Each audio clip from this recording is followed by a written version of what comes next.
कश्मीर के पहलगाम में 26 टूरिस्ट की निर्मम हत्या होती है। जब हर घर में आक्रोश, दर्द और सवाल उठते हैं, तब भारत को एक ऐसे इंसान की ज़रूरत पड़ती है जो ना सिर्फ दुश्मन को पहचाने बल्कि उसको उसकी भाषा में जवाब दे। ये कहानी है एक ऐसे वॉरियर की जो कभी हेडलाइन में नहीं आता पर हर जीत के पीछे होता है। एक ऐसा जासूस जो पाकिस्तान में 7 साल तक गुमनाम जिंदगी जीता रहा। एक ऐसा मास्टरमाइंड जिसके एक मिशन ने 800 टेररिस्ट को सरेंडर करने पे मजबूर कर दिया। एक ऐसा हीरो जो देश के बड़े डिसीजन के पीछे छुपा होता है। ये कहानी है भारत के असली जेम्स बॉन्ड अजीत डोवाल की। अजीत डोवाल भारत के नेशनल सिक्योरिटी एडवाइजर, पर असल में वो एक इनविजिबल वॉरियर है। उन्होंने अपने जिंदगी के सालों को देश के लिए गुमनामी में जिया। पाकिस्तान में 7 साल तक अपनी असली पहचान छुपाकर इंटेलिजेंस कलेक्ट की, बिना किसी सपोर्ट के, सिर्फ भारत के लिए। आज जब कश्मीर में खून बहता है, जब बॉर्डर पे टेंशन बढ़ती है, जब दुश्मन नई चालें चलने की कोशिश करता है, तब भारत के डिसीजन मेकिंग रूम में सबसे आखिरी और सबसे स्ट्रांग आवाज अजीत डोवाल की होती है। पहलगाम अटैक के तुरंत बाद पीएम मोदी ने अजीत डोवाल के साथ एक मल्टी लेयर्ड एक्शन प्लान को एक्टिवेट किया। सबसे पहले डिप्लोमेटिक प्रेशर, भारत ने दुनिया भर में पाकिस्तान को एक्सपोज करने की तैयारी शुरू की।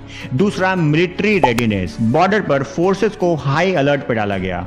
तीसरा, strategic move, Indus water treaty को रिव्यू करना, एक ऐसी चाल जो पाकिस्तान के इकोनॉमिक हार्टबीट को डायरेक्ट हिट कर सकती है। अजीत डोवाल एक क्लियर मैसेज देते हैं कि जब भी भारत पर वार हो तो जवाब सिर्फ बंदूक से नहीं, डिप्लोमेसी और इकोनॉमी से भी दिया जाए। अब बात करते हैं कि आखिर अजीत डोवाल इतनी इंपॉर्टेंट है क्यों। तो इसका जवाब ये है कि अजीत डोवाल के बिना भारत के सबसे डेयरिंग ऑपरेशन अधूरे होते हैं। जैसे ऑपरेशन ब्लैक थंडर इन 1988, पंजाब के गोल्डन टेम्पल से मिलिटेंट को हटाना बिना मेजर डिस्ट्रक्शन के। सर्जिकल स्ट्राइक 2016 में उरी अटैक के बदले में एलओसी के पार जाकर टेररिस्ट के कैंप को डिस्ट्रॉय करना। बालाकोट एयर स्ट्राइक 2019 में पुलवामा अटैक के जवाब में पाकिस्तान के अंदर घुसकर एयर स्ट्राइक करना। इन मिशंस में डोवाल सिर्फ एक प्लानर नहीं थे, वो भारत के हिम्मत के एक लिविंग एग्जाम्पल थे। अजीत डोवाल का सबसे बड़ा वेपन है माइंड गेम। वो जानते हैं सिर्फ बंदूक चलाने से दुश्मन नहीं हारते, उनकी सोच, उनका कॉन्फिडेंस, उनकी स्ट्रैटेजी सब तोड़ना पड़ता है। और आज बहुत लोग को ऐसा लग रहा होगा, ऐसे लोग सोच रहे होंगे कि आखिर भारत सरकार को इतना देर क्यों हो रहा है पाकिस्तान को जवाब देने में।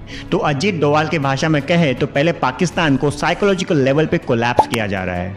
और अजीत डोवाल भारत के लिए इतने इंपॉर्टेंट इसलिए है क्योंकि वो हर सिचुएशन को कोल्ड माइंड से एनालाइज करते हैं। वो रिएक्ट नहीं करते हैं, वो एक्ट करते हैं सोच समझ कर। उनकी प्लानिंग मल्टी डायमेंशनल होती है, मिलिट्री, डिप्लोमेटिक और इकोनॉमिक एंगल्स का कॉम्बिनेशन। जब हम भारतवासी चैन की नींद सो रहे होते हैं, तब कहीं ना कहीं अजीत डोवाल जैसे वॉरियर दुश्मनों की चाल सोच रहे होते हैं। उनकी कहानी हेडलाइंस में नहीं आती, उनके मेडल्स नहीं चमकते, पर उनका फर्ज भारत को सुरक्षित बनाता है। अजीत डोवाल भारत के इनविजिबल वॉरियर, और जब तक ऐसे हीरोज है, भारत किसी से नहीं डरेगा।